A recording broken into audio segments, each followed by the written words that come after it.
Breaking news Falcon COO Aryan Singh ను CID arrest చేసింది. పంజాబ్ నుంచి హైదరాబాద్ తీసుకొచ్చింది. ఫాల్కన్ కేసులో ఇప్పటివరకు నలుగురిని అరెస్ట్ చేశారు. జనం దగ్గర నుంచి సుమారు 4,000 కోట్లకు పైగా డిపాజిట్లు సేకరించింది ఫాల్కన్ గ్రూప్. ఈ ఫాల్కన్ గ్రూప్ కు సంబంధించి కొన్ని ఆస్తులు జప్తు చేసింది ఈడీ. ఇన్వాయన్ డిస్కౌంటింగ్ స్కీమ్ పేరుతో ఫాల్కన్ గ్రూప్ చేసిన స్కామ్ కేసులో దర్యాప్తు కొనసాగుతోంది. ఫాల్కన్ గ్రూప్ నుండి ఆర్యన్ సింగ్ అకౌంట్లోకి 1.62 కోట్ల రూపాయలు డిపాజిట్ అయినట్టు సిఐడి గుర్తించింది.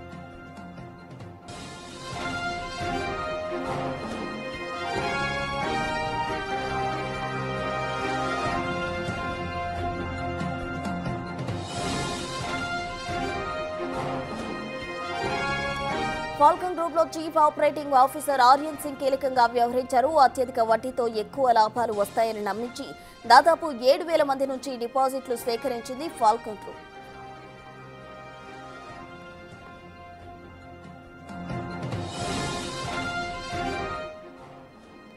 ఫాల్కన్ సిఓఓ ఆర్యన్ సింగ్ ను సిఐడి అరెస్ట్ చేసింది. పూర్తి డీటెయిల్స్ మా ప్రతినిధి సురేష్ లైవ్ లో అందిస్తారు. సురేష్, ఫాల్కాన్ కంపెనీకి సంబంధించి దర్యాప్తు కొనసాగుతుంది. ఇప్పటికే నలుగురిని ముఖ్యంగా ఉన్నటువంటి వారిని అరెస్ట్ చేయడం జరిగింది. నిన్న ఆ ఫాల్కాన్ సిఓగా పనిచేసినటువంటి అరణ్యన్ సింగ్ని అరెస్ట్ చేశారు.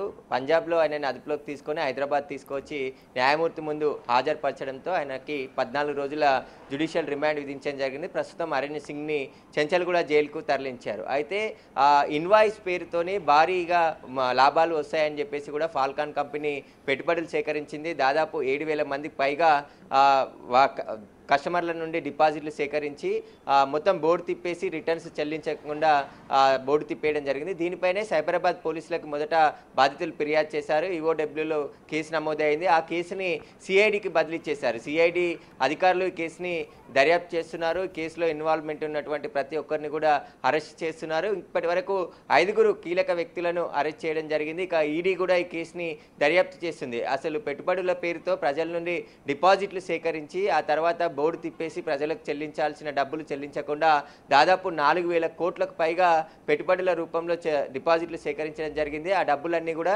ఎక్కడికి మళ్లించారు, ఎక్కడ పెట్టుబడులు పెట్టారు, వాటన్నిటికి సంబంధించి సిఐడి దర్యాప్తు చేస్తుంది. విదేశాల్లో కంపెనీలతో వ్యాపారం చేస్తున్నాము, భారీగా లాభాలు వస్తాయి, అధిక వడ్డీ వస్తుందని చెప్పేసి కూడా కస్టమర్ల నుంచి, అంటే ఒక తెలంగాణలోనే కాకుండా వివిధ రాష్ట్రాల నుంచి ఆ డిపాజిట్లు సేకరించడం జరిగింది. ఈ డిపాజిట్ల పైన పూర్తిగా ఆ డబ్బులని బినామీల పేర్లపై మళ్లించినట్టుగా సిఐడి అనుమానిస్తుంది. వాటికి సంబంధించి దర్యాప్తు కొనసాగుతుంది. ఇప్పుడు అరణ్య సింగ్ కూడా సిఓగా పనిచేశాడు ఫాల్కన్ గ్రూప్లో. ఆయన అకౌంట్లోకి దాదాపు 1.65 కోట్ల రూపాయల నగదు డిపాజిట్ అయినట్టు కూడా గుర్తించడం జరిగింది. గతంలో అరెస్ట్ అయిన నిందితులు ఇచ్చిన సమాచారంతో అరణ్య సింగ్ని పంజాబ్లో అరెస్ట్ చేసి హైదరాబాద్ తీసుకొని వచ్చి ఇక్కడ రిమాండ్ చేయడం జరిగింది. ఇంకా ఈ కేసు దర్యాప్తు కొనసాగుతుందని చెప్పేసి కూడా చెప్తున్నారు. మరికొంతమంది కూడా పరారీలో ఉన్నారు. వారి కోసం సిఐడి గాలిస్తుంది. అదేవిధంగా బాధితులకు ఏ విధంగా న్యాయం జరుగుతుంది అనేది, ఎందుకంటే వీళ్ళు సంపాదించిన ఆస్తులు కావచ్చు, పెట్టుబడులు ఎక్కడ పెట్టారు, ఎక్కడికి డబ్బులు మళ్లించారు, వాటన్నిటిని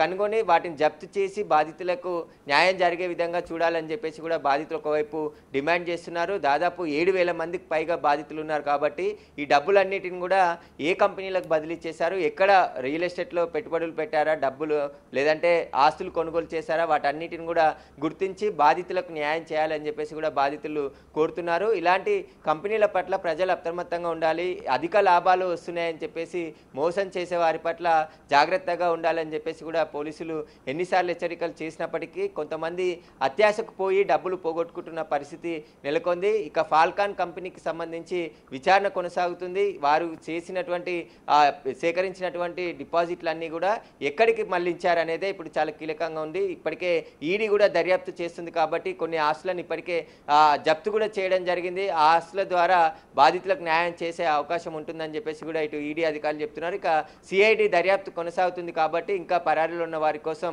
గాలిస్తున్నారు. అందులో ఎవరైనా పరారీలో ఉంటే వారిని అరెస్ట్ చేసి రిమాండ్ తరలిస్తాం. ఆస్తులు కూడా ఎక్కడెక్కడ సంపాదించి వీళ్ళు డైవర్ట్ చేశారు, వాటికి సంబంధించి కూడా వివరాలు ఆరా తీస్తున్నారు సిఐడి అధికారులు. Right Suresh, thank you.